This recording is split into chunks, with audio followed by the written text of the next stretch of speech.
It's the Sidekick Shit Show. Welcome to the Sidekick Shit Show with your hosts, Abby and Becci, where we talk about, well, whatever the fuck we want. So grab your favorite sidekick and let's get shitty.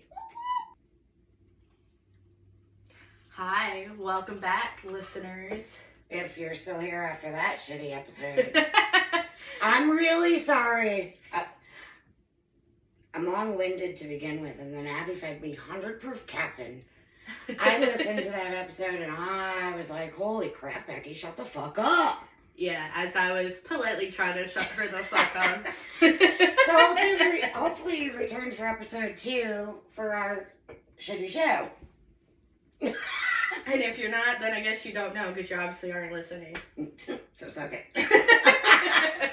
Anyway, I guess I wanted to start off this podcast, not personable. Personal goes, wow. I'm just kidding. But I wanted to talk. Shut up. I wanted to talk about this documentary that me and my husband AJ watched the other day, and it's obviously gonna dive us into other things as we talk about it. We derail quite frequently. Yeah, and you'll notice as you listen on, and if you've known us previous. But with that being said, the documentary that we watched, I know. Documentary. Elementary, I always dear. try so hard to talk right, and then whatever. Anyway, what it is, it's called Quiet on Set. And for those who haven't watched it yet, I do highly recommend watching it. You can find it on HBO Max if you have that streaming platform, or I think it's also on Discovery Plus, because I think they're the ones that actually did the filming of it. Now, if you are a child who grew up in the 90s and watched the Nickelodeon 90s shows, shut up. I'm saying that to Becky because I graduated in the 90s. But this will probably be more related to your type of vibes, unless you were that type of person, if you weren't a kid, or if you had younger siblings that you saw a couple shows. I can say I'm familiar with Nickelodeon to an extent, because I think it came out when if I had to guess, maybe right before I got into either preteens or teens. Mm-hmm. And they did some show, I can't remember the name of it, but it was like parents and children, and they got slimed for, It was a contest type of thing. Yeah, and I mean, that's what Nickelodeon's known for, is their slime and all that stuff. But with this, it talks about the TV shows, and it's pretty much being a child in the Industry, yeah, that's the word I was looking for. But it is just so hard to watch this. Now, if you've seen the shows All That, Drake and Josh, Zoe 101, The Amanda Show, all those type of 90s shows that we've watched, it's gonna, if you watch this documentary, I'm not gonna be able to say it now. Documentary. It's all documentary. Documentary, my dear. Anyway, if you watch it, it's gonna really make you want to look back at those shows into like an adult perspective, because some of the reference in that show, obviously as a kid, went over our heads, but it was very there's sexual innuendos in a lot of cartoons. So there was like things, not just Nickelodeon, yeah. But the creator of all these shows, Dan Schneider, who I don't know why he's not in jail, because should he be? Yeah, I think he should. I think they should investigate him, and it's terrible.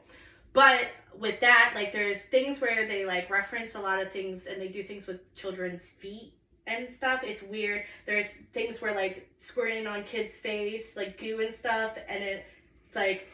And it's people that worked with him, and, like, they're saying, yeah, they were like, oh, that's a cum shot thing. And what? Yeah, and how he treated female writers that worked for him. He had 2 female writers, and it's just these situations that kind of like power move type of vibes, where he's like, I'll give you $300 if you eat 2 pints of ice cream in 30 minutes. And she's like, well, at that time I wasn't like making enough money, and she like ate it and he never paid her. And it's just like weird things like that, or it's like, oh, like bend over the table and pretend you're getting sodomized from the back. I think that would be really funny. It's funny. Come on, do it. If they're like, children, what? How do they even know the word sodomized? No, this is to the writers. Oh, I'm sorry. Now with the children, it was more of like a grooming sense. Now with that, disgusting. There is a point where Drake Bell, who is a popular person in the Nickelodeon industry, he was on the Amanda Shows where he got his start. I do know his name. And then he ended up getting his own show with Josh Peck, the Drake and Josh Show. Now with that, there was, I'll go more deep into, there was multiple people who were charged with pedophilia conduct. I wouldn't use the word go deep then. Not funny. That's not funny. Not funny.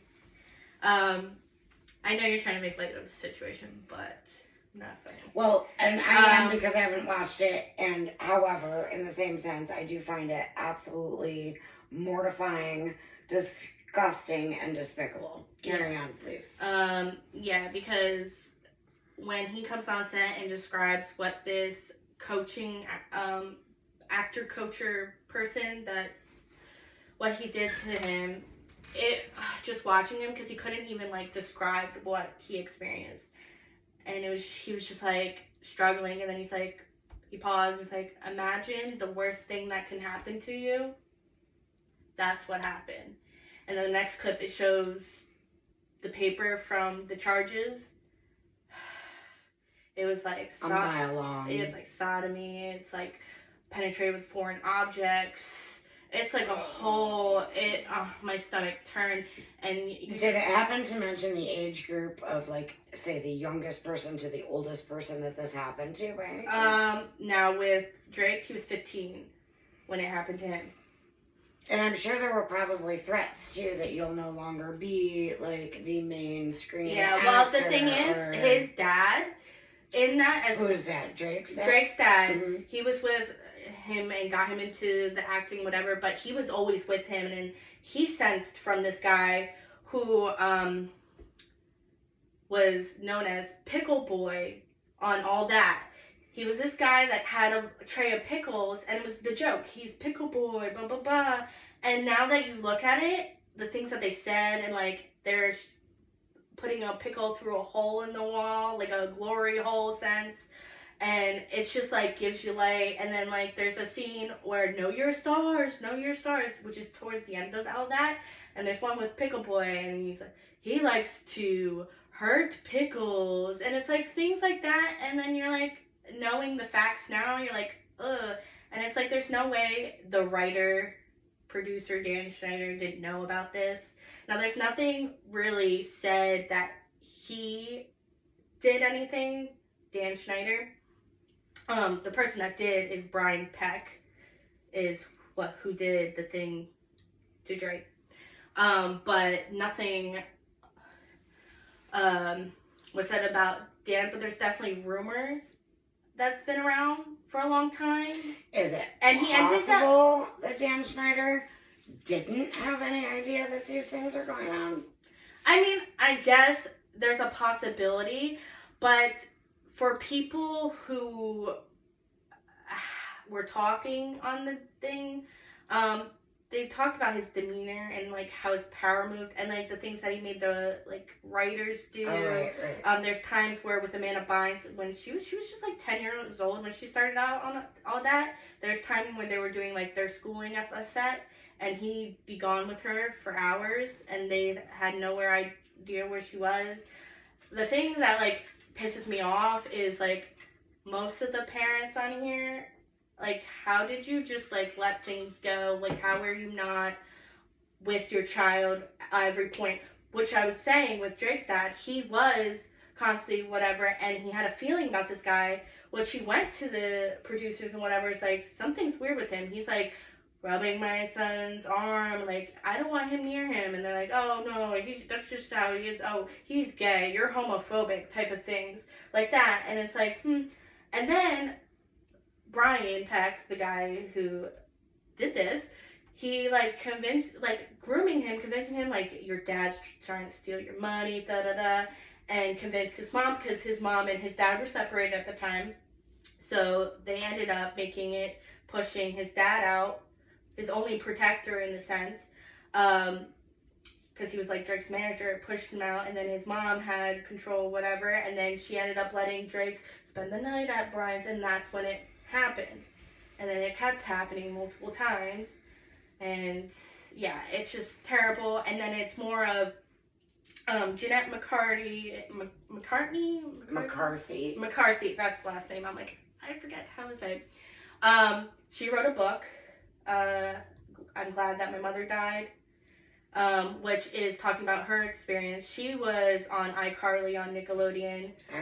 She was also on Sam and Cat, which was like a spin-off. Hi, Maddie. Maddie's her dog. Apparently we didn't shut the door tight enough. I guess it's raining. Oh, she's scared. Come here, girl. You can sit next to me as long as you don't get in the cords.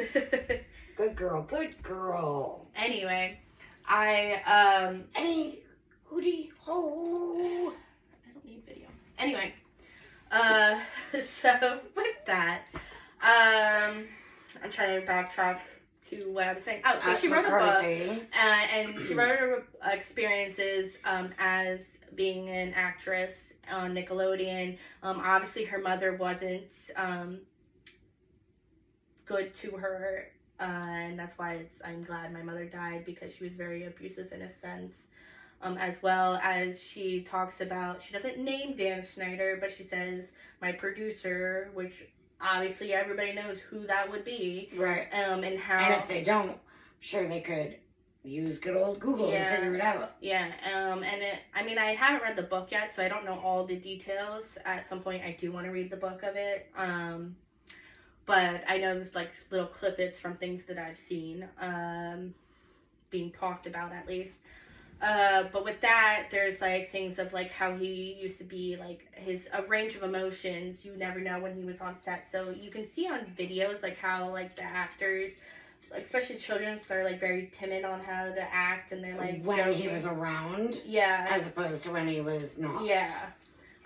So because you could be very angry over the point, and it's just in a moment. She mentions a time where he like tried to peer pressure her to like drink and stuff, and he mentions, well, all the kids on Victorious, which was another kids show, drink all the time, which you find out that like during those kids on that show during that time, they were drunk most of the time when they were filming.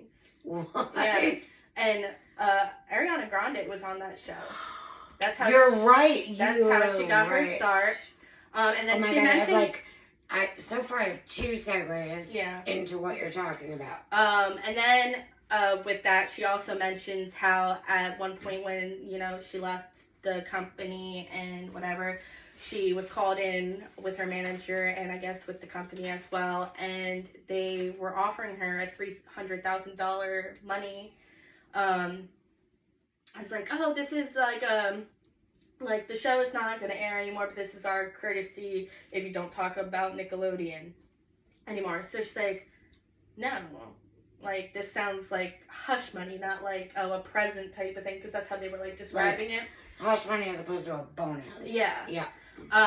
So she didn't take it, and then it makes me... wait a minute, what you're saying who are we talking about right Jeanette. now? Okay, McCarthy, not Ariana Grande. No, I think she took it. That's why we haven't heard her say... Abby said that, not me. Yeah, but I mean, if you think about it, the ones that haven't spoke out since this documentary came out, they probably took it and probably signed an NDA. And that's why... Yep. Because that's what it is. You take the money, you sign an NDA, and you take the money and run. So that's why these people haven't said anything about it or made any comments, I guess you shall say. But with that also, go back to Amanda Bynes, if you recognize her and how the past years she kind of downfell, and they kind of mentioned like her mental stability and all that. And it makes you wonder, because she was very close with Dan Schneider. There was a point where she was trying to get emancipated from her parents to live with Dan Schneider and his wife. And that's weird. And it makes me feel like he probably groomed her. There was a while back as well where it was a Twitter account. Now I'm going to say allegedly. Let me correct myself. This happens, drinking or not. Yeah, I only had a few sips. But anyway, with that, I say allegedly because it's a Twitter account and she put her name under, like, a different name. She put it under, because her name's Amanda Bynes, she put it under Ashley Banks. But in the Twitter account, she posted, like, her ID, like, things to show that it was her. And in that, she mentioned that at 13, she had to get an abortion because she was assaulted by her producer. And then that her dad sexually touched her as well and would pass her around. Oh, my God. It was things like that. So it makes you wonder with a lot of these celebrities when they hit to, like, especially these childhood stars like Britney Spears. Have you read that book? No, I haven't yet. Did you buy it? No, I want to. I couldn't remember if you bought it when we went out. No, to that local. There was a lady behind us that bought it, and I was like, oh, I want that. Wait for the price to go down a little? Yeah. Or find it used? But, yeah, you see where, or Orlando Bloom, he was on Disney. Yeah. And everybody's like, oh, they're crazy, whatever. But if you actually listen to them talk, they talk about traumatic events and things. And Well, some of them might sound crazy. Let's go back even before my time, but was being played during my time, like The Facts of Life. And I don't, mind you, I'm kind of coming in blind. Well, there's things that come out about Shirley Temple. I love Shirley Temple. Yeah, but watch those movies again. She's the only child in it, and she's around a bunch of men. Eesh. Yeah, and then there was a story that I watched recently. See, that's the problem is I watched recently of her doing an interview, and she's much older now. Obviously, yeah. While she's doing this interview, and she's talking about her experience, and she's talking about how one time they went into, I think it's MGM. I don't want to say that's exactly what she said, but I forget what company. And one person took her, and another producer took her mom, and she was very young, and she said the guy, like, flashed her naked, and she's a child, and she laughed because she thought it was funny, not understanding, and the guy got angry and whatever, and then told her to get out. And her mom, she met up with her mom, and her mom was acting weird, and when they were driving home in the car, she's like, oh, I need to tell you what happened, blah, blah. And then her mom's like, yeah, well, you don't know what happened with me, meaning, like, obviously her mom did something with the other person, and then she's laughing about it on the interview, but, like, you can tell it's, like one of those, because I read the comments on it, and they're like, why is she laughing about that? But it's, like, if you go through a traumatic event, and you're, like, re-talking about it, it's, like, one of those nervous laughs.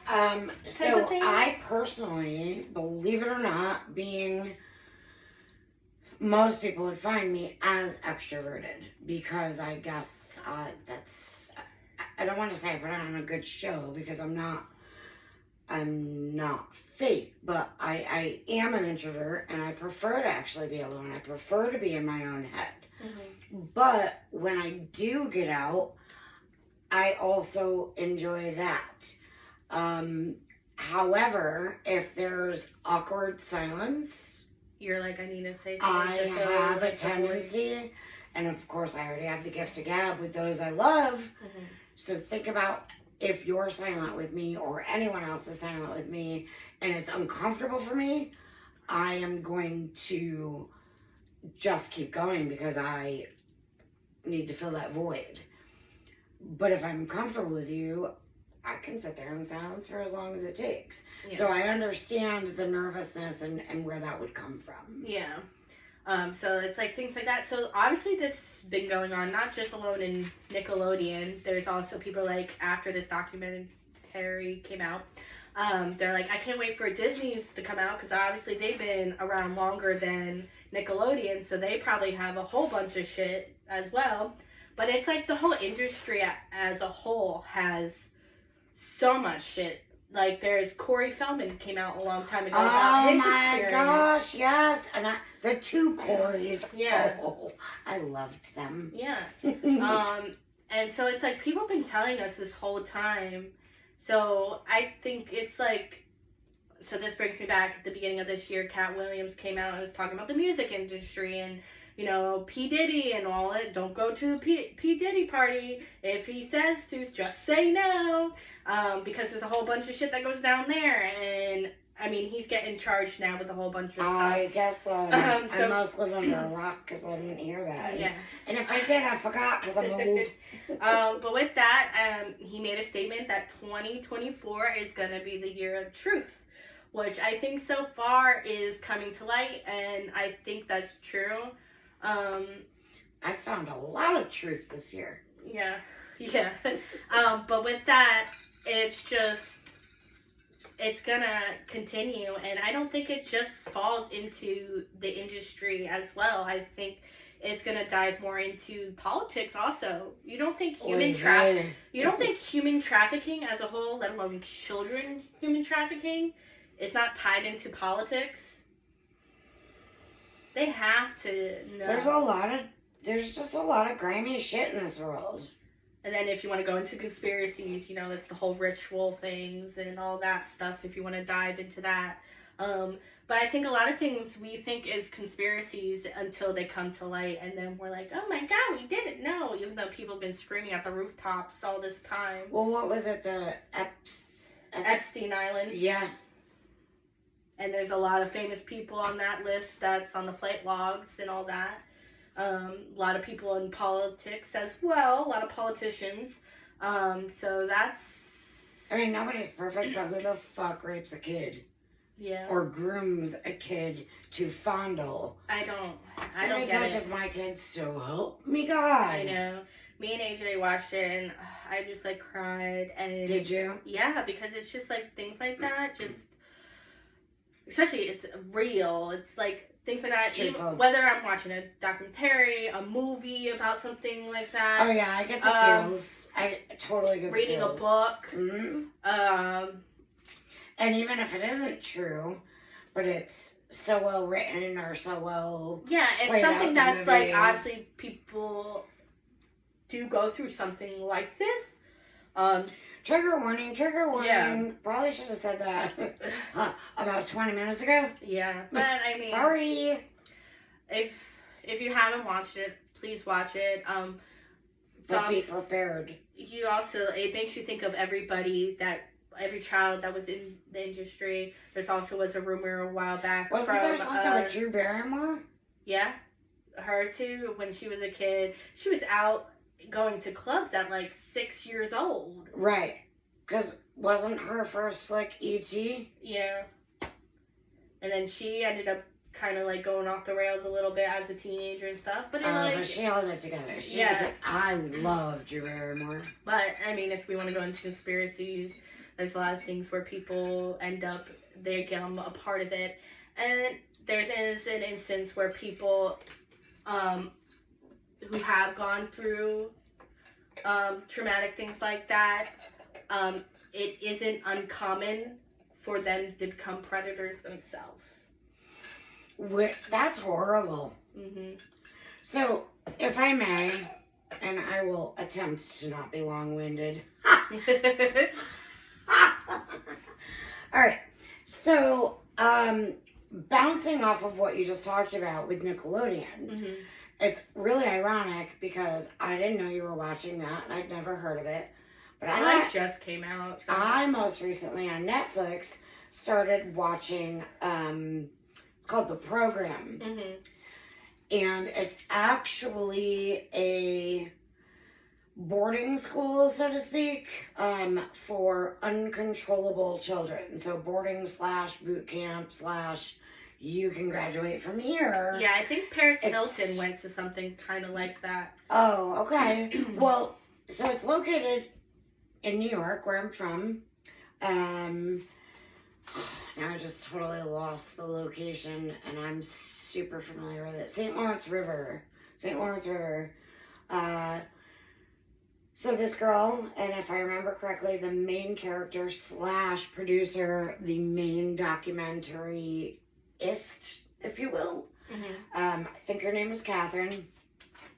So they have now gone back to this school. It's completely abandoned, and it's on like 200 some odd miles of property. Part of it's river, part of it's woods, and then, I don't know. But the fact that it's abandoned and wasn't cleaned out of evidence before abandonment is like mind-blowing. Because they probably thought they weren't going to get caught. Well, this girl was on a mission, and she swore to herself that she was going to bring these people down. Yeah. Now, I wasn't prepared for this conversation, so to speak, so I do not have the names of like the president and so on and so forth. So I'll just very quickly try and give a Cliff Notes version, is that her herself was not actually a bad kid. Her mother died of cancer a week before she turned 2 years old. Wow. And she has 2 older sisters, I believe. So the father ended up remarrying at age 7. I did not turn my phone volume off. My apologies. You know, it is a shit show. And for those of you who are watching, every time I do something like that, I'm holding something special over my head. So. Some poop. Oh, shit emoji! Alright. Okay, so the father remarried when she was 7 years old, and it's a little vague as to how evil the stepmother was. So, like, well, you'll have to watch the program to find out. Yeah. So that being said, this girl was removed from one school and put in to, before Ivy Ridge, something else. At 15 years old, she got caught drinking a Mike's Hard lemonade. Okay, who didn't drink a Mike's Hard lemonade at 15 years old? Mind you, according to the documentary, this is 18 years later. So I imagine she's probably in her mid-30s at this point in time. Yeah. So she then gets moved to Ivy Ridge. And what happens is, all of a sudden, in the middle of the night, these strange people come in and kidnap you. And your parents have signed off on it for that to happen. And they're acting like, ooh, and the kids freak the fuck out. Yeah. In her case, she wasn't kidnapped. Her father, was like, hey, you're going to go here now. And she actually walked through the front doors of this place on her own. And when she walked through, she had, 2 bags. For the sake of saying, and she did say this, I think it was episode 1, she went to turn around to get the other bags. She heard the click of the door. She went to turn around and they're like, no, you can't go back outside. Somebody else will bring your bags in. Fast forward, all the brochures for this place show these children smiling and laughing, and they're on a picnic table having a picnic, and they're out swimming somewhere, and they're doing these activities. Well, here's the deal. They were never allowed to see the sunshine except for once a year. That's ridiculous. And that once a year, there was a PR person that would take all these pictures of them doing whatever. Well, of course they're freaking smiling because they've been deprived of everything. The girls and boys were separated, and apparently the boys' side was the only side that had cameras. And it shows these grown-ass, bulky and or overweight men yoking up these 11 to 16 or older year-old boys by their neck and like throwing them to the ground or dragging them out of a room, whatever. Now, to relate to what you were saying about the mother in that one instance, so they had, I guess, and again, I don't want to say that I'm saying this verbatim. For those of you that don't know what that means, it means word for word. I'm repeating the account of what I watched to the best of my remembrance. They molded the parents as well as molding the children. Mm-hmm. So the children were given one thing where they had a book of rules that they had to go by. And they had to earn, it was a point system. And they had to earn points based upon their behavior. And as this girl that's running the documentary says, it was literally set up for impossibility. Mm-hmm. The parents were molded to believe that their children were in a great place and were going to make them better, and so on and so forth. Some of the and mind you, it wasn't just her doing this. She was able to gather others. They go into the school, and they are finding files and files and files of your excuse. It happens. Dry throat. Hang on. I have this cough. Well, we'll get into that.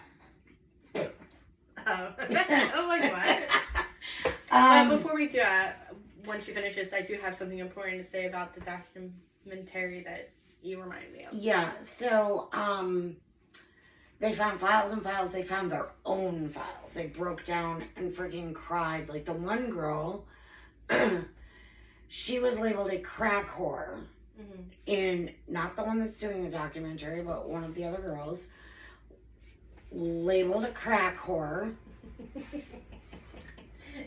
Hang on, I gotta sit on my hands. I do a lot of show and tell, as my husband says. You can talk with your hands. I can talk with my hands. Bang the table. I just can't bang on. I can't get bangers. What? Never mind. Okay, so the girl, when you first go in, she was deemed as a crackhead. Crack whore. Oh, crack whore. Straight up crack whore, Okay. and treated as such through the quote unquote the program. Oh, I removed my hands from under my ass. Yeah. So, and for those of you listeners, I guess you better watch to see what I'm doing with my hands. Oh, But what happens when I do this with my hands? Look what happens to my chest. oh, God. Stop. All right. So she found her initial. Sorry. Excuse her. Oh. Would you like to take a break and get a drink? No, I'm good.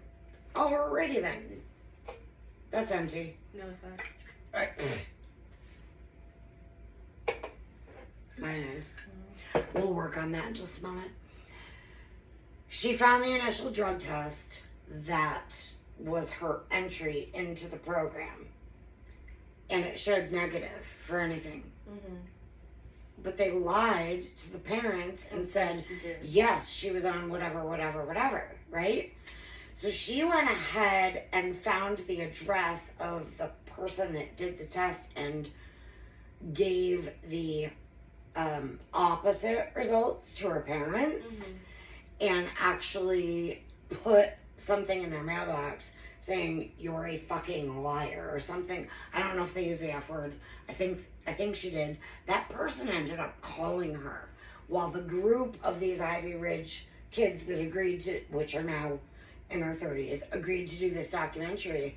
This person called and he was like, what is it that you want? Why would you put that in my mailbox? Blah, blah, blah, blah. Anyway, the point is this happens everywhere. I'm not going to go into further detail. You need to watch the program. I myself personally am only just towards the end of episode 3, and I don't know how many episodes there are. It's on Netflix. It's called The Program. And this is, the real kids, which are now adults, that it affects their mental stability for the rest of their lives. Yeah. When you are groomed to believe one thing, like the parents are groomed to believe my child's all right, she's gonna get better, whatever. Like, they even monitored the letters going in and out of the facility. And if you, as a person within, a child within, even tried to say, they do this, anything bad, your letter wouldn't get sent, you would lose points, and be punished for it in a vulgar way. Yeah.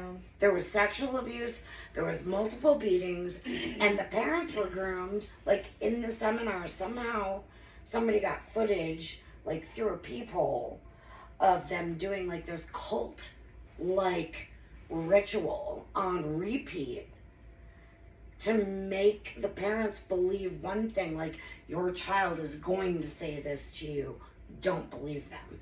Your child is going to desperately beg to come home, which that's going to happen even in a good situation. But they molded the parents to just totally shun the child while they're doing all these fucked up things to them. It's pretty sad. It now, is. With that, you remind me of one thing that I do want to mention about the quiet on set.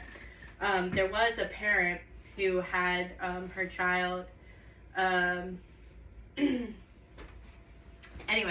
who had her child, I think it was an alias, she called her Brandy, that was on one of the shows, and with this mom, I really wanted to beat her up, but because she was just so oblivious, in a sense, that she wasn't oblivious, I wouldn't say that, but with that, her daughter, with one of the people that ended up getting charged as well, this is a different person, I forget what his name was, but he ended up getting charged and going to jail, and, you know, being charged, as a pedophile.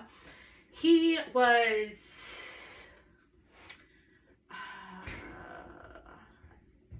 I don't know what his main role title was. I can't think of the title that he was, but what he did was pretty much, he kind of like watched over the kids, like got the kids, it's not empty, he got the kids from, like, okay, if they needed to be on set, it was like, all right, let's bring in the kids and walk them here and there and stuff. So I guess that's like a TA type of role. I don't know. Oh, yeah, and they had those at Ivy Ridge as well. Okay, so with this guy, he ended up like getting these kids' numbers or their emails. For those of you watching, at this time, my belt loop just got stuck on a dresser. As I sorry. I'm trying to talk about something serious. I know, but it's the shit show, so I think it happened. I know. All right, continue, please. My apologies.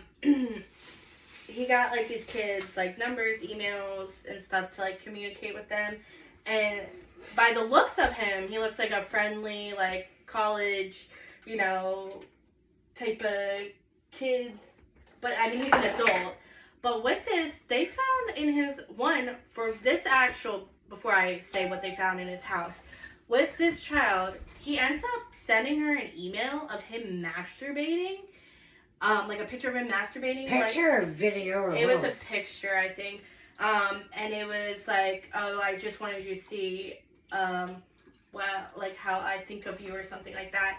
And the mom knew and saw this happen, and she was like, I don't know if I should call the police. You don't know? Yeah, we were screaming at the TV, what? You called the police. But she ended up pulling her daughter from the thing. She did that. But she never called the police until things came about where he was getting charged with stuff. Then she was like, she came forward with her information. What is it called? Statute or statute of limitations? Statute or statute? I think it's statute of limitations. Statute. But with that, it's a long time. But not for everything. It depends on what it is. Yeah, but with that, they changed the laws. But he ended up getting put away. I forget for how long, but they found in his apartment like baggies with girls' names on it, and it was like trophies. So panties or a hair tie, yeah, things lipstick, like that. Now that with the girl, it was letters, I guess, that they wrote between each other. So that's the thing. When they found this stuff, they ended up contacting the mom, and then it was like some parents, I guess they did contact, said they didn't want any involvement. And I thought that was weird too. I mean, I get it to protect your child in the sense of reliving a traumatic thing, but at the same time, you need to do something to put this person away. I mean, so the only thing I have to say to that is, so you and I can sit here and speculate all we want, right? Mm-hmm. And this is what we would think. We think we would do, so many things, and we're almost 100% positive that we would do this if it was our child, right? Mm-hmm. However, depending on where you are, let's say financially, but with that, she should, education-wise, work-wise, what kind of effects would it have on you if you did this? Would it minimize your place of employment, this, that, the other thing? Granted, the child's protection should come first. Yeah. So to me, fuck you as a parent for putting that before your own damn child. I agree. So that's my opinion. But I'm just trying to play devil's advocate, because until you're in the moment, like my daughter asked me on repeat, what would you do if this happened? What would you do if that happened? And she asked, it's like a lot of personal things like that she's involved in. And of course, every single thing I would be like, you. But I try to explain to her, like, say somebody holds a gun to my head, I would rather die before allowing it to be my child. But until you're in the moment of being attacked or mugged or whatever, you don't know really how your body is going to react. You'd like to think you react one way, but you could completely freeze. You really could. And no matter how much you want to save your children, you could totally just... I get what you're saying, like, in that sense, but not how she was like, I didn't know if I should call the police. Right. No. That wasn't a split decision. No. It was her trying to ignore the situation because she wanted the money. That's what I think. And then she ended up being she was on the documentary telling the story. Her daughter wasn't. Documentary. Tree. We love trees. Save the trees. She was on it talking about the experience. Her daughter wasn't on it. So I think maybe her daughter's like, fuck you, mom, at some point. But I mean, I don't know. I don't know the whole story behind that relationship, but I just thought of it. Or maybe she... And I hope that neither one of us will ever have to know. Like, for instance, in our neighborhood, one of my rules has always been, my daughter just turned 10. And one of my rules has always been, we're on the back side of our neighborhood, Abby and I.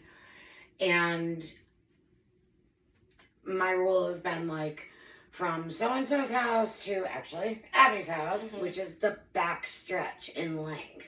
And then she's only allowed up the little middle drag to the end of our backyard.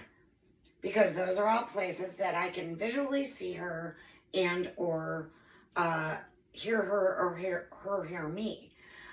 So I mentioned in my long-winded accident episode that about a major, there's a major drag outside.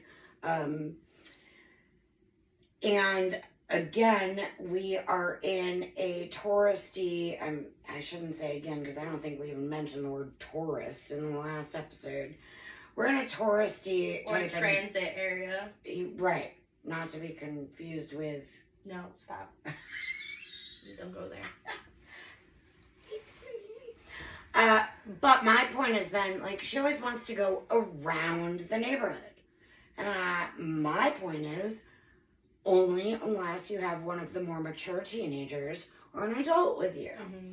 I mean, I've been a little more lenient with my So kids. I just said to John, my husband, the other day, so I guess, I don't even know where I went, if it was... But I'm always like, you need to check in at this time. And if they're not checking in at this time... But the problem is, my child's not wearing her watch. Yeah. She's not bothering to ask anybody. Yeah. The day My thing is, when they don't check in at a time, I'm going out, I'm like, where are you? You're granted! Well, so here's the deal. You took me out for a special occasion last weekend, and my daughter had been given permission to go to a certain somebody's house around and up towards the front. Well, my husband tried to call for her, and called that person's mother, and she's like, I'm not home. I'm on my way home. I'll let you know. So my husband apparently started walking the neighborhood while you and I went out. He couldn't find her. And then that mother came home and ended up bringing her around the other way. My husband actually cried. I've been with my husband for almost 11 years, dating-wise. Married for 10. It went quick. It's a good thing. And he told me when I got home that night, or maybe it was the next morning. Yeah, I was just saying, it was probably not that he cried. I was like, you did? He's like, yeah, I thought our daughter was missing. Because it is that quick, especially when you are on a main drag that connects to a major highway that can fly you through to the next freaking state quickly, or your east coast, or even west coast for that matter, you're near an ocean. Pop on a goddamn boat and you're in international waters. Where was she? On the other side, I don't know who she was chilling with. Yeah, okay. But, she was found and she was safe, but she needs to learn that if you're changing locations, you need to let somebody you need to come home first. And I know things happen. I mean, come on, as adults, we're like, oh, I'm going here. The next thing you know, I'm like, huh. Yeah. So, I get it, but it's just scary. So when he told me that, I give him a big, huge hug, and he hugged me huge. And he was like, I really thought we lost her. And he was like, and then I thought I was responsible. I'm like, look I am a little bit more lenient with them traveling around, but I always say a certain time they need to be home, they need to check in, and then if they want to go out longer, okay, the next time you need to check in. And I've always been like that, but I've always had the talks of, okay, you need to be aware of your surroundings. If something makes you feel uncomfortable, you need to hightail it home. Don't sit there and talk to somebody. You gotta be aware. That's while we were out, I was on the high alert. You're almost ridiculous. All right. Apparently, we're on to a segue. All right. With those documentaries, go check them out. I'll check out the program. I haven't watched that yet. But with the Quiet on Set, check that out as well. It was a very wide opening for me. There's that. Now we're going to segue into a little more light-hearted conversation. You have to watch to see what's happening now. And we're segueing into Becci's 50th birthday. Which coincided with St. Patrick's Day. Ish. See, you need to watch because you're not. This is itchy. I don't know how long I'll keep it on. It's okay. Because that wasn't the important factor. Oh wait, am I hiding my beautiful crown? There you go. And my beautiful cup. 50th. Who the fuck wrote that? 50th eyeball heart. Fabulous. Yep. But Abby, she didn't give me the mug. She gave me the crown, 50, and she gave me the sash, 50, and fabulous. And she took me out, and she fed me a very expensive meal and told me not to look at the prices, which was really hard. And we didn't really dress up for St. Patrick's Day. We only wore beads around our neck, and no, we didn't show our titties for them. No, I had, I guess a green She shirt. had a green and then it had streak through cute braids. Oh, she was hot. Hot. I was not. You were fine. You were hot. I was not. You want to know why I was not? Because I went out on Thursday night with my husband to celebrate my birthday, when actually Friday was my birthday. And I had told everyone I just kind of want to chill on Friday, and it worked out really good because I was hungover from Thursday. My husband took me to a murder mystery dinner show. It was freaking fantastic. We didn't dress like in old school, like flapper dresses or fedoras or whatever, but we dressed a little bit more than corporate casual, and we had a good time. And then I was hungover the next day. And I was still hungover and so mind you, the next day was Friday. My parents were in town from New York, and that was the last day they were going to be here. Yeah. So I had to take them to the airport on my birthday. The fuck kind of crap is that? But I understand why, and I won't go into the deets about it, but we had a good morning together. It was fine. We went to breakfast. My dad said, "Is there anything else you want to do?" I said, "Yeah, there's a Philip bag book sale in a library. I want to go there." And he's like, "Okay, how much money do you need?" I said, "I'll let you know once I fill my bags." So I ended up taking $15 from him and filled 3 bags, $5 for each bag. And if we didn't tell you, we like to read. We did. We love to read. I know we did. I just saying it again. Okay. So anyway, so that was Friday, and I had to like stay coherent for them to get them to the airport by about 2:10. And then I came straight home because, of course, my 10-year-old gets off the bus, and she turned 10 4 days before me. Mm-hmm. And I had a party the week before for her, and it was like nonstop, no sleep, whatever. I get home, and I'm thinking, all right, I'll have a little bit of ease. I knew I was going to see Abby, because she's like, as soon as you go home, you better call me and let me know, because I want to give you your gift. In my head, I'm thinking, I know you're taking me out tomorrow night. I thought that was my gift, and if you have something extra, then why aren't you waiting until tomorrow? And I don't know why, because that would have made the flabulous even worse. So I pull in the driveway. The bus had already come home. My neighbor across the road, kind of like pulled in my child. She's on deck. She knows, and Abby knows too. Mm-hmm. And I was like within 5 minutes behind that. But while I was in the car, I was on the phone with a lawyer about blah, blah, blah from last time. Okay. Yep. Fast forward, I get out of the car. So my neighbor across the street, she's like, "Happy birthday." And I'm like, "Thank you." And I'm like, you saw me. I think she looked fine. Lies. She's like, "Sorry about how I look." And I'm thinking in my head, like, "You look like Becci?" Like, okay. Oh, shit, then that's horrible. You didn't look bad. Anyway, look, I'm not vain. I really don't give a fuck. If you don't like me, don't talk to me. If you don't like to look at me, don't look at me. It all goes hand in hand.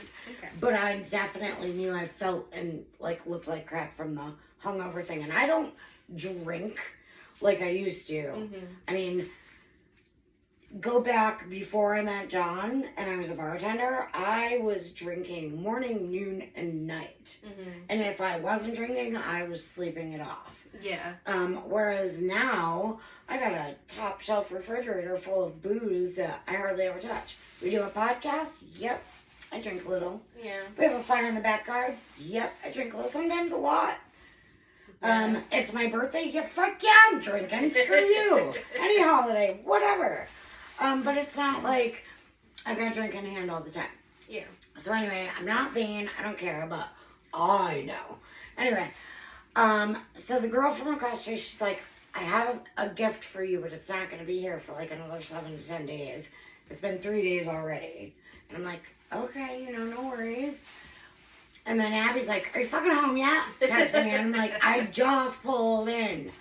And she's I'm pretty like, sure I called her. "Oh yeah, you did." Which never happens. Never. She's new school. I'm old school. I like to talk on the phone. She likes to text. So if I have to text, I have to talk to it and hit the microphone, which she says is an old people problem. So anyway, Abby comes over, and if you listen to episode 1, you know that she said, one thing you're gonna like, Oh, yeah. love, because I just know you are. And the other thing is going to make you cry. Or at least I hope it does. But no, I don't hope it does. Not like that. And she was absolutely correct. She got me a book, which I read in under 12 hours. She now owns it, because I've already passed it along. See, she's smart. Smart girl. And it was a book I didn't have already. So. Right. Smart. Like I said, smart. Good thinking. And the second gift, she was right. I cried. I talked about hardest decision and a pet with a connection that I've never had with any other pet. And I love my pets like crazy. And Abby took pictures of my cat off of Facebook and turned it into a collage of my cat on a shirt that said Chelsea in big letters and underneath, quote unquote, Chowderface, which was her nickname. And I opened it and then I shoved the shirt in my face and cried. Hyperventilating, cried. Yes, I did. And then it was like a revolving door at my house that night, which was really awesome. Mm-hmm. So then my friend Amanda, her husband Dylan, and their daughter Carmen, the other daughter wasn't available at the time. I was expecting somebody else. I was expecting our friend Bree, because she'd been chomping at the boy, "Go be home with you," just like you. And I'm like, I don't know. So I'm expecting Bree to come through the door because we had just got done texting. She's like, I'm somewhere shopping, blah, blah, blah. And I'm like, if that's where you are, then I need this. Can you please bring it to me? And I'll pay you when you get here. My energy drinks. I have to have them. Oh my God. You're gonna get kidney stones. Been there, done that. We'll continue to do so. Every 10 years. I'm good for like another 9 years. I'm good. Oh God. And I've been consuming more water. Okay. My chiropractor says for every caffeinated drink, you need to drink 2 16-ounce things of water to make up for that caffeine. Okay. All right, so anyway, my friend Amanda comes like running, I gotta pee! Like blowing all of us. I'm like, where did you come from? She's gotta pee. And Dylan comes in with a smirk on his face and they gave me a card and a gift, and they were more, Amanda's like, if you like the gift, then it's from me. If you don't like it, he got it for you. And apparently they had called John earlier to ask and was like, hey, what size is Becky? This is what blew me away. I was like, aw, Amanda told me this. And then I look at John, I'm like, really? He's like, I swear to God, I heard it too. Amanda says, what size is Becky? And John says, if it's a petite size, then extra large. If it's a normal size, hit large for a shirt. I said, he said the word petite? Are you fucking kidding me? And then I asked him after that. He was like, yeah. And I was like, I love you and more. Like, I didn't think that was possible. What did he do? It was great. And they got me some shirt that says something about being a fucking old lady and blah, blah, blah. Thank you guys. Love you too. Yeah. And I'll wear it with pride. It don't matter. Because I'll always be young at heart, so that's cool. And then Bree comes in. She brought me my 12-pack of energy drinks and slapped me some money on top of it. And I'm like, no, I owe you money for the drink. She's like, no, happy birthday. I'm like, yes. Do you know I woke up on my birthday with no energy drink? How does that happen? But let's go into the next day. The day after my birthday. So, the fun. So, yeah, our event happened. What time was it when we were going to get together? Well, first of all, this bitch will say, even for a podcast, let's start at 6 o'clock. And at 5 o'clock, she's like, where are you? Hurry up. I'm drinking without you. It happens with everything, whether we're going out, whether we're doing a podcast. It's because I plan accordingly with, like, my children, and then when I, like, have things set, then I'm like, well, I'm sitting here now, I'm ready, so you should be ready too. I told her, what was it, today or yesterday we were talking? I don't know. And I was like, from now on, if you tell me 6, I will make sure I'm ready by 5. It's probably yesterday. Although today, you said 6:30, and I'm like, I need 15 more minutes. Yeah. And I was like, okay. So. Yeah, with that, I don't remember. I think it was around 4. But you ended up coming over. We took. Because your husband wanted to do shots with me. Yeah. Before we left. Mm-hmm. And so I assumed 15 minutes before at 3 o'clock, she's like, where are you? And I'm like, oh my God, I'm naked. I just got out of the shower. I didn't say that. I said, I'm ready, so whenever you're ready, just come over. I'm ready to go that's now. right. Because she's so, add alcohol, instant bitch. I have video of her trying to dance battle with people. Apparently, when I was just trying Apparently, I will show it. Don't you dare me. I've seen it. But No, not all of them. I don't want to see it. Right. But I was just trying to get people to dance. Okay. And instead they were scared.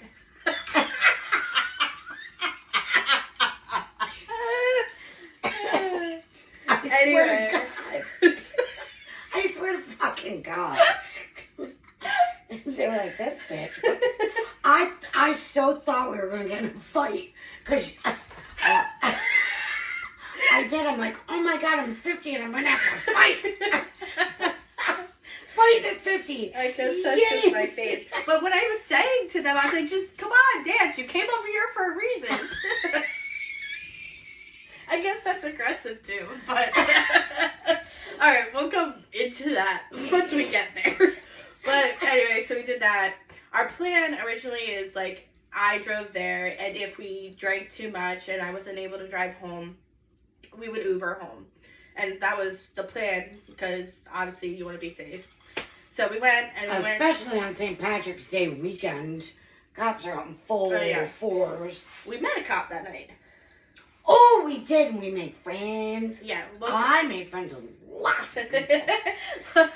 we'll get there. But we ate at a rooftop restaurant, and it was nice, except it was just cold. Because obviously the higher... Wait, don't you want to back up where you're like, don't you know who we are? I forgot about that. What the fuck? So...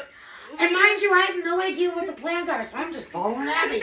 Like, she knows what's up. Okay, so the hostess was not at the hostess table thing, so I wasn't And the big sign that says, please wait here to be seated. was covered, apparently, or we just... Bullshit! We weren't looking at it, so we walked past... We walked past, like, okay, I guess we just seat ourselves. So initially, we just sat in a thing, and I was like, do you want to sit outside? And you're like, I don't know. And then we're like, oh, we need to use the bathroom first. So we go use the bathroom. And then as we go, Becky's like, I think we're supposed to check in first. And I touched I'm like, did you make a reservation? Like, do they know who we are? She's like, no. And I'm like, do you see the line over there where we just walked in? She's like, oh yeah, we should probably go stand there. I'm like, damn, I thought we were important. So we went to the bathroom, and then we went and lied. And then so we could have been seated inside, but by that time, all the seats inside were taken. So we had to go outside, which wasn't bad. It wasn't at bad. The ocean. Yeah, so the breeze coming in, it is chilly up there. And... Again, you gotta watch what I'm doing right now. Abby sat on the side that for some reason there's no wind. It was cold. Great, it was cold for you.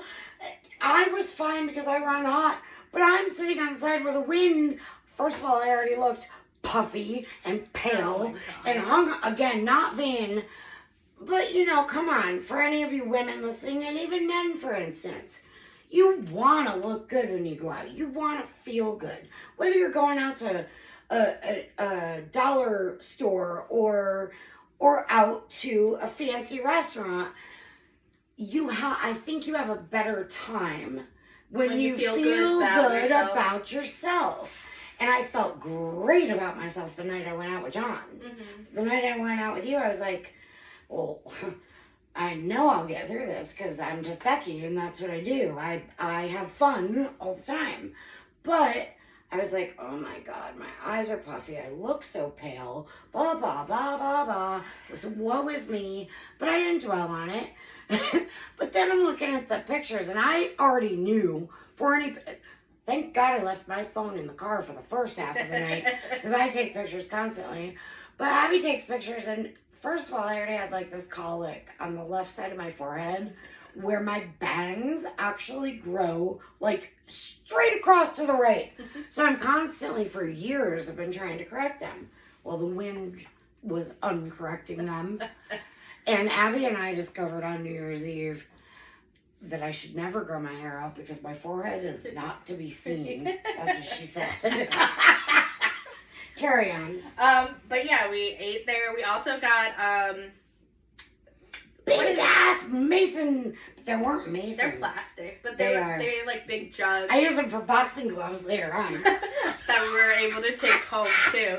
So we ended up drinking that, and once we were to finish eating and stuff, we decided to sit at the bar inside for another drink. Or to finish our drink, we got a shot. Finish our drink, because our drinks were I was like, we were sitting there drinking something. It was our drink that we were had a drinking. shot at the end. Yeah. And that was just a chill moment getting us ready for the main event. Which was great. Which Becky thought I was going to take her midget throwing or something. And I looked at her like, what? No? It's like, what, are you taking me midget throwing? I'm like, oh, I forgot about that. So there's some radio stations that actually advertise for, I guess the word might be an infamous strip club in the area. I was going to say a name, but I don't want to. no, because Their advertisement was like, come join us on Saturday of St. Patrick's Day weekend. for midget throwing, apparently. throwing. I'm 5 foot even, so I'm like on the spectrum of being a midget. And And I don't know if that's the correct term nowadays. I think no, it's little people, and for that I apologize. And that's what they also advertise to on the thing. Southerners from the last episode, I am not territorially racist. I do apologize for the things that I said in regards to marbles and other things like that. I want us all to get along, and I'm not gonna lie, I do feel like there is some animosity towards Northerners moving down here. I just don't understand what that's about. It's a free country, and for that matter, any other country in the world, as long as you are legally entering it, that's my biggest problem. As long as you are legally entering the country and becoming a citizen, then there shouldn't be any territorial, they're from there, they're from there. So I'm sorry if I offended anybody from the South. It's my official apology, and I'm done. Okay. Yeah, so she thought that, but that's not what happened. Right. I went to a rooftop bar. Now, while we were in the elevator, one, I don't really like elevators, but we decided to take the elevator. And while we were in the elevator going up, It took your anxiety away, didn't it? yeah, What so it started happened? the jumping part. I didn't jump. I know. I got jumped. Yeah. Hi, So we- Sergio. So we ran into a couple. And Samantha. Yeah, Samantha and Sergio. Sergio. Love lady. And what? Oh, that's his last name. Yeah, sorry. I Not forgot. sorry. Yep. I'm like, what? He gave you his credit card. Oh, he did. Later in the... You don't remember till now. Wow. So much fun. Yeah. Well, anyway, so in the elevator, it turns out Sergio's birthday is the same as Becky's. Now, mind you, we're Well, out okay, so on the March first 16th. comment, the first comment he made. Oh, shut up! I don't like you anymore. So we get the elevator in there, we're all going to the same place, and he goes, "Is this your mother?" Fuck off. Fuck off. Fuck off. I'm pretty sure you did say that to him. I did. You're like, "Fuck you." And his girl Samantha was like, how many times do I gotta tell you not to assume what a woman's age is or whatever? And I was like, "No, we're friends, but we get that a lot." But then they ended up bonding over and they had the same birthday. Hence to him jumping on Becky and hugging her and going, "Yay!" And shaking the elevator, and I'm holding on to the side. And I'm like, I don't like elevators. She like literally just said, all right, I'll do this. Like, she tried to find the stairs, but couldn't find any stairs. I'm like, so we walked back to where we came from. Pardon me. Okay. Hey, better out than in, my grandma always said, or Shrek, I don't know, one or the other.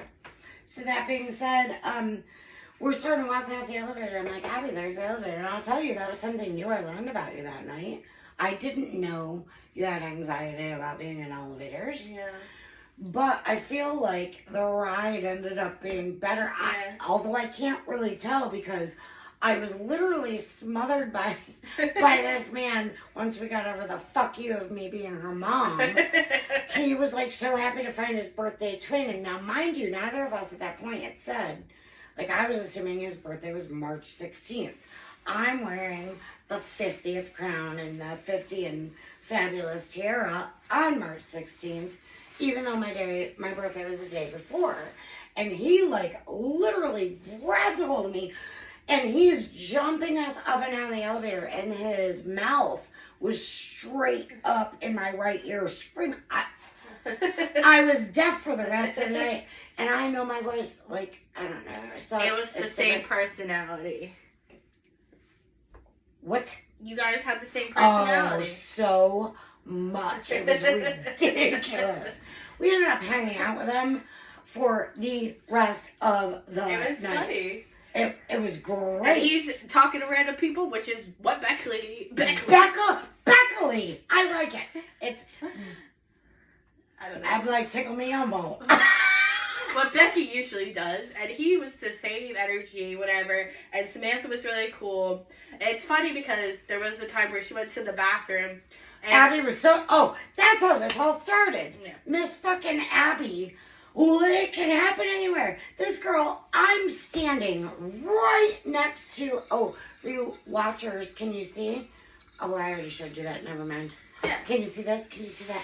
Anyway, I'm standing right next to my drink on the bar. She's like, you better watch that. Anybody could slip something in there. I'm like, I'm standing right here. I know, but you never know. You and are. things just, I don't know. I don't like being put in situations, and I didn't feel we were in a situation. no, at I that didn't. point. But like, I'm just saying, you don't know everybody around course. us. That's why, like, with her, like, I was like, we were friends with them for the night.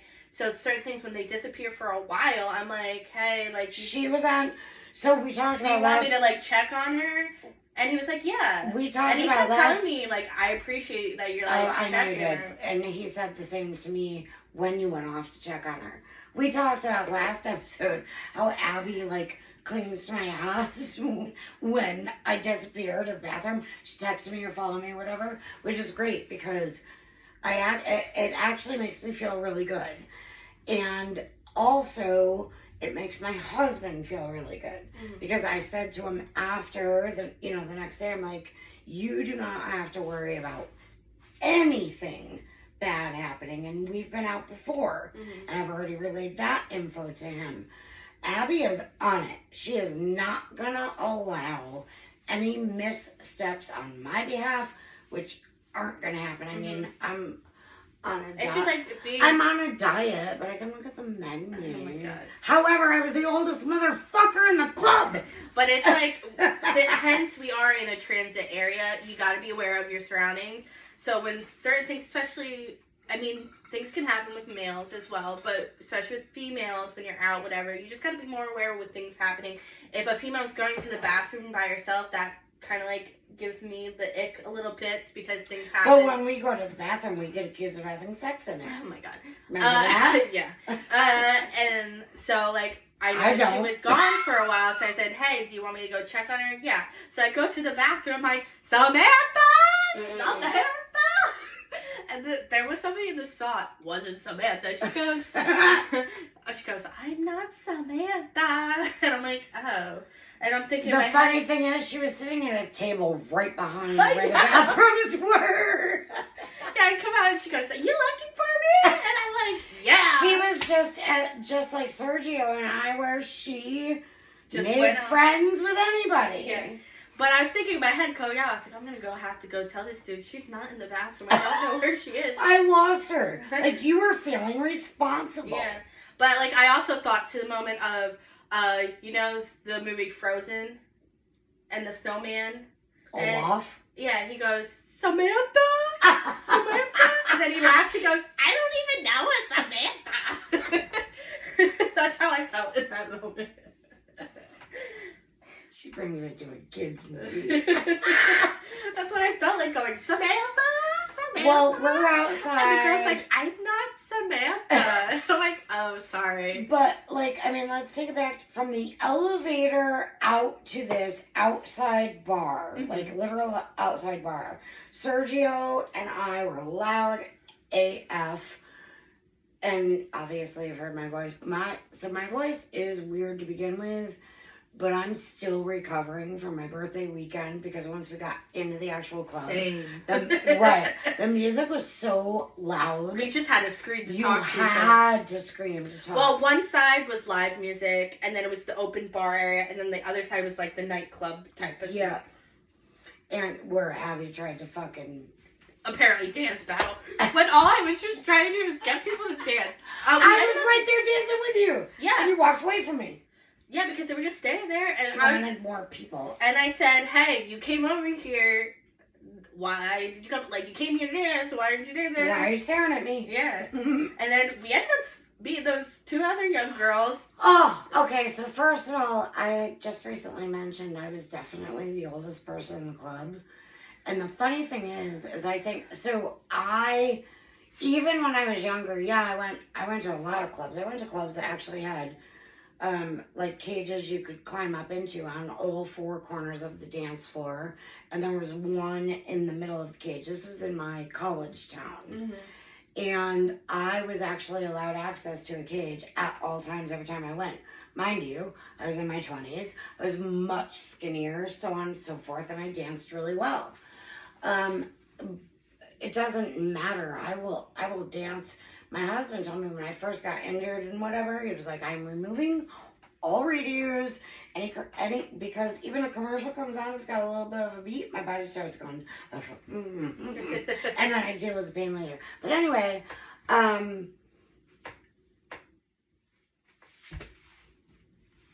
Something's in. Okay. anywho, we need to go backwards. We get off the elevator, and Sergio's still screaming about it being our birthdays. I still don't know if his is actually the 16th, and he's assuming mine is. He's running towards the bar. I've got this round. We're birthday twins. Blah blah blah. There's only like 6 people at this. Yeah, at first we were like, "Oh my god, is this it?" Right, but we also didn't realize we were way early birds. Yeah. That was Abby's fault. No, it wasn't. It was. You set the time. Well, because I was just trying to drink early.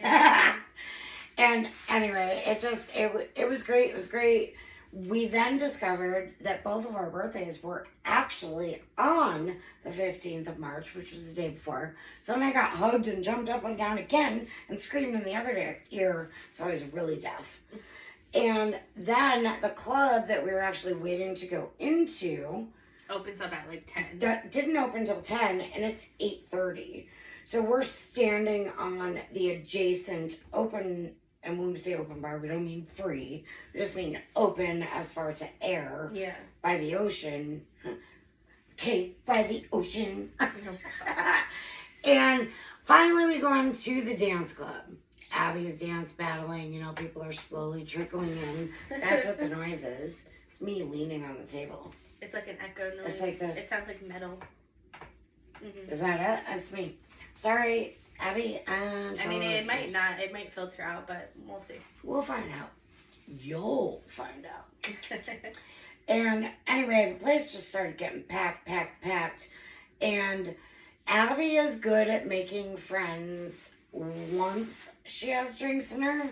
It's, it's called that liquid courage or truth serum or whatever. And she met these two cute, young, skinny girls. They must have been barely 21. Yeah, they were young. So Abby introduced me to them, and the one of the two girls... I'm like, it's her birthday, buy her a shot! Well, the one of the two girls was like,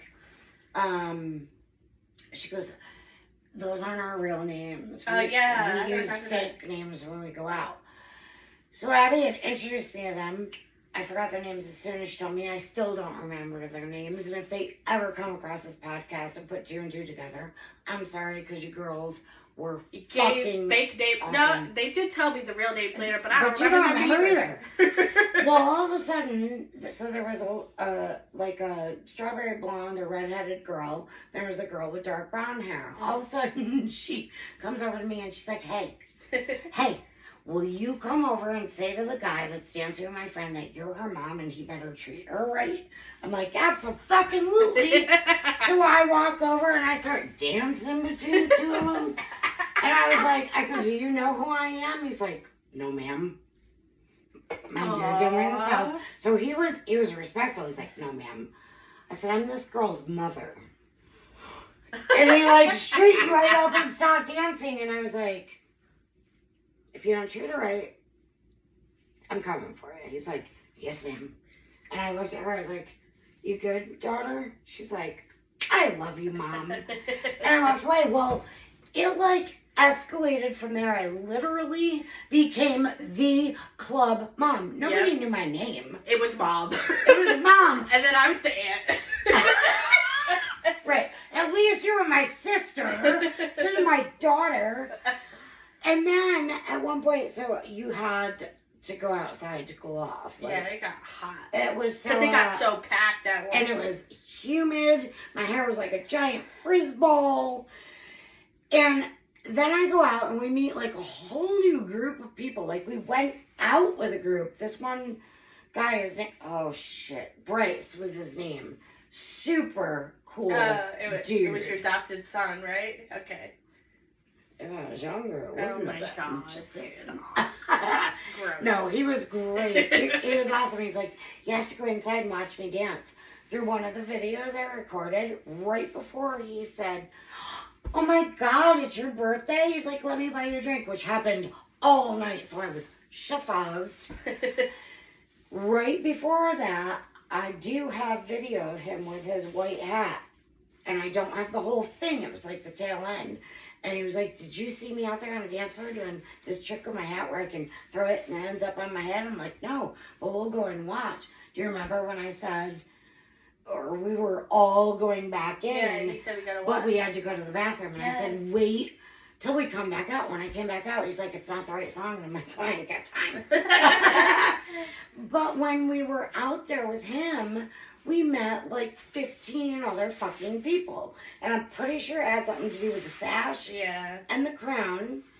And all of a sudden, this group of people, they order me a shot along with however many other people and a beer to follow, which actually was really good. It was a seltzer, which I'm not into, but I think it was called Blue Moon.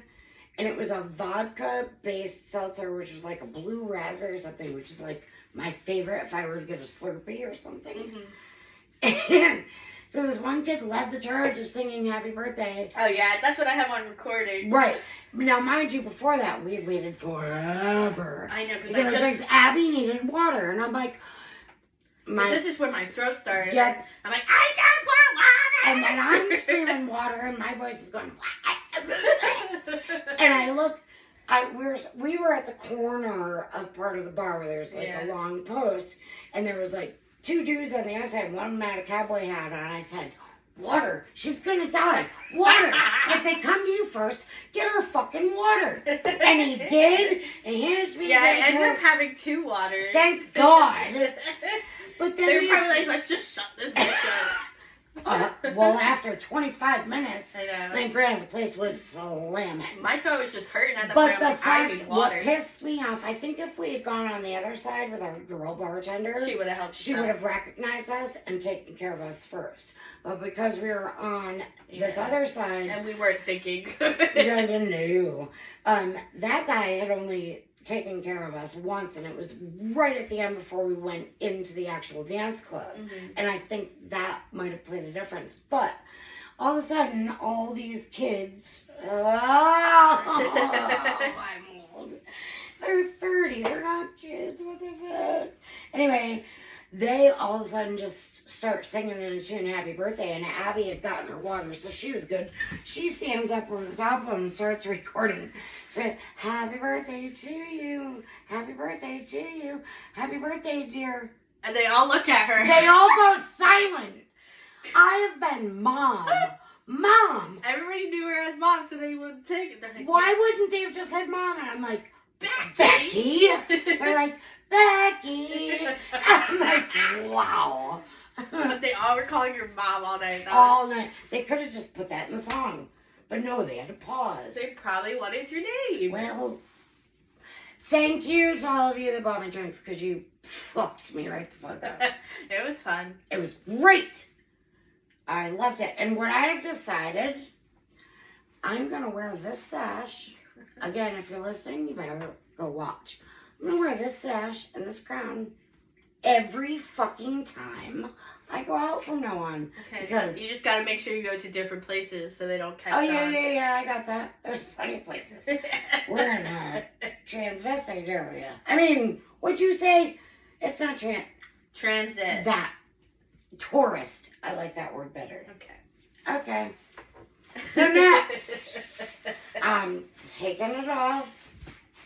But it was a really good night, and I'm glad that you enjoyed it. And I thank Abby very much for treating me to all of the previously mentioned. It was fucking. It was fun. It was badass.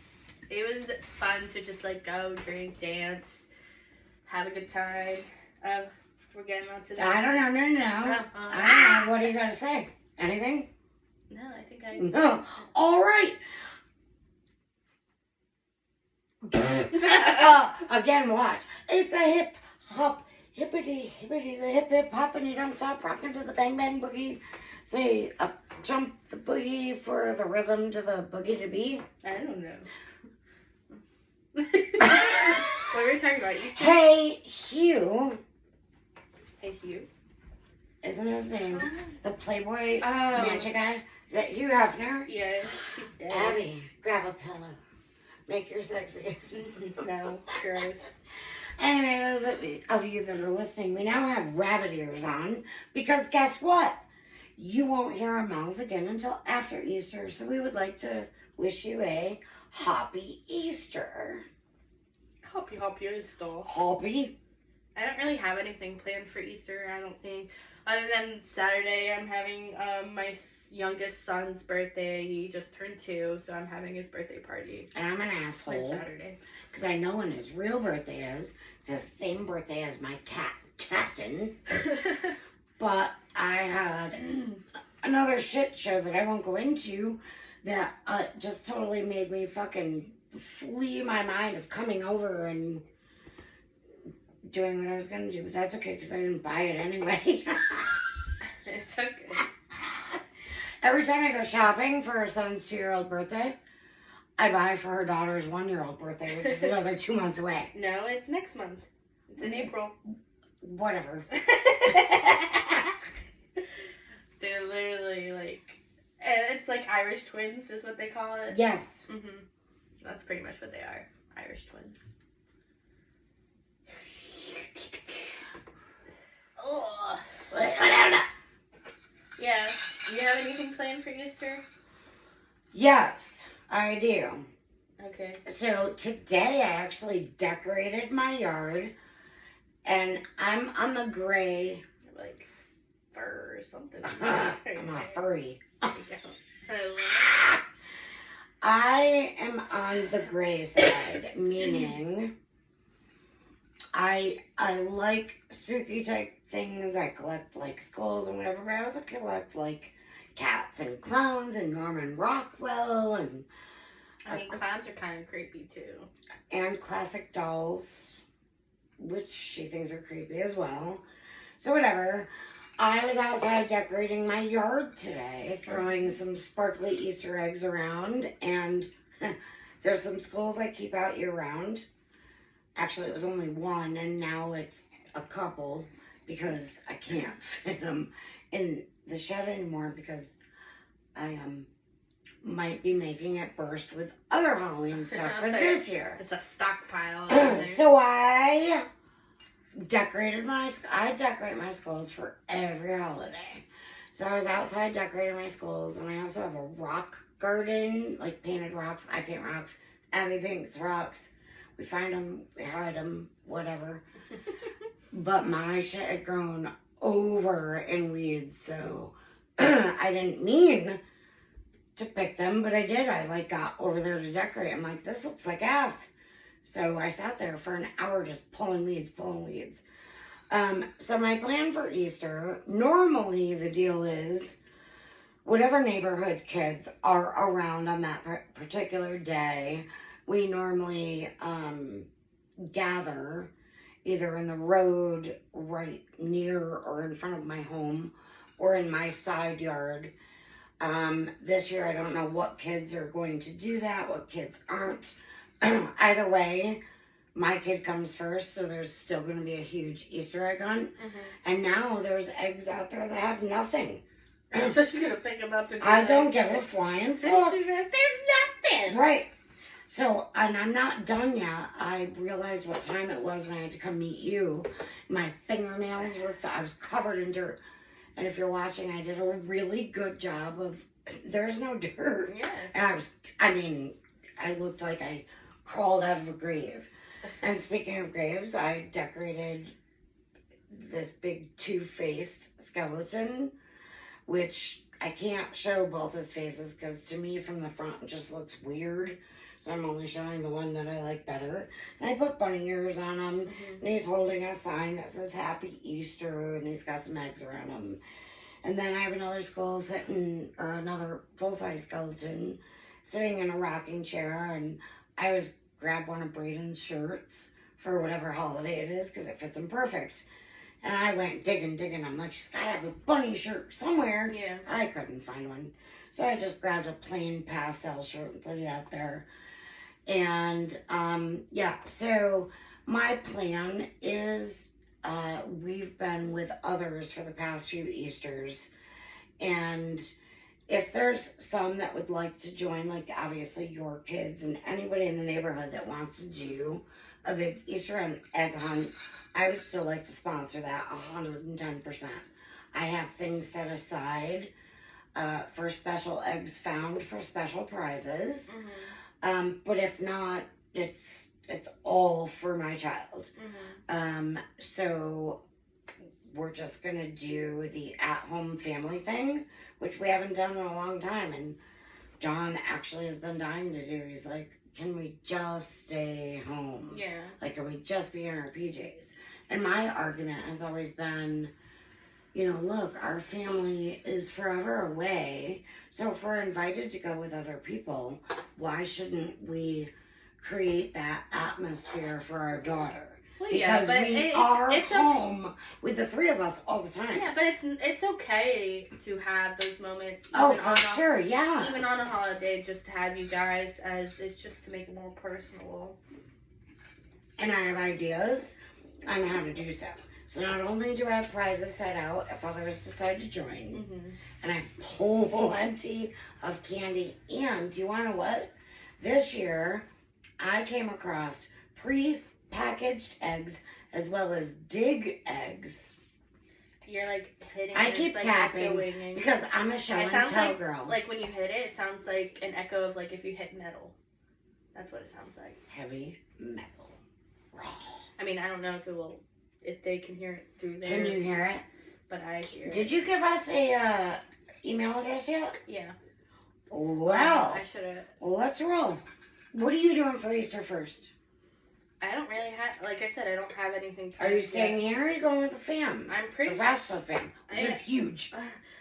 I'm pretty sure I'm staying here. Nobody said anything, so. You want to do it together? We did it together in 2020 when we weren't supposed to. We did a lot of things together when we weren't supposed to. Yeah, I realized that.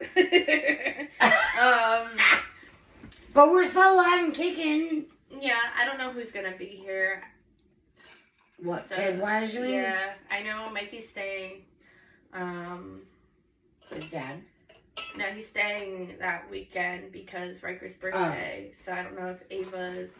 I don't know. We'll have to figure it out.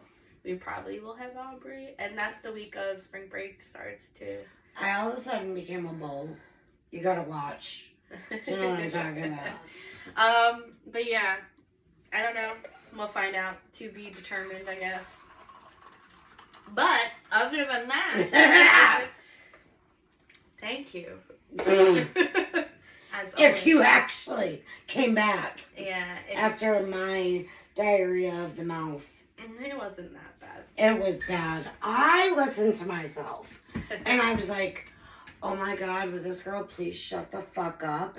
We get it. We heard that already 3 times. Shut up. Okay. Yeah, well, thank you for listening thus far. If you continue to, thank you. You will continue to, because if you don't, you truly are missing out. But as always, this is sponsored by the A-List. You can... The A-listforbusiness.com. Yep. Where you can put your resumes if you're looking for people to hire. You can put that out there and people can apply for whatever position it is. I didn't double check about that yearly thing yet. I need to remind myself to ask for that. And she lives with the man. I know. I forget a lot of things. But you can also advertise for your business as well on there. So go ahead and check that out. That's the alistforbusiness.com. And for our email... Oh, Jesus Christ. Don't look for my notebook. I didn't write it down. I was looking for my phone, and it's recording. You know what? You'll get it on episode 3, and by the way, I might have to take over on that episode. Or if you watch the YouTube video at the end, I show, like... We have YouTube now? Yeah. First episode you didn't say. I know. You said we were going to try. Yeah, I didn't have that. Well, let's tell them. So you can find us on YouTube. You can find the full video of the episode on YouTube. You can find us. It's Shit Show. Is it the? Yeah. The Shit Show, but is it the Sidekick? Oh, Jesus Christ! Where's my emoji then? Sidekick Shit Show. SIDEKICKSH, and then it's the star asterisk T show SHOW. You can find us on YouTube, and you can watch the full video of the podcast on there. And then at the end, it will show like the A-List advertisement, our email address that you can contact us on. It will show us the information. You can find us on Facebook as well, and on TikTok also, where there will be clippets of they're like mini clippets. That's what I said last time. Mini clips of the episode there as well. I know the email is sidekick shit show, but I believe it's sidekick and then it's SHT show, because obviously the email is not going to allow you to write curse words in it, at gmail.com. So if you want to if you have hate mail, don't care. I mean, you're probably going to send it anyway, and we're not going to read it. But not going to address it. But if there's any input you want to put in... If you have shitty situations, we want to hear about it, because we've probably had the same shitty situations. Yeah. So tell us what kind of shit show your life is in. And we just might air that story on our podcast. Yes. Yes. And... before we sign off, happy Easter. We hope you get shitty. Get shitty with us. Get shitty with us. Bye. Bye.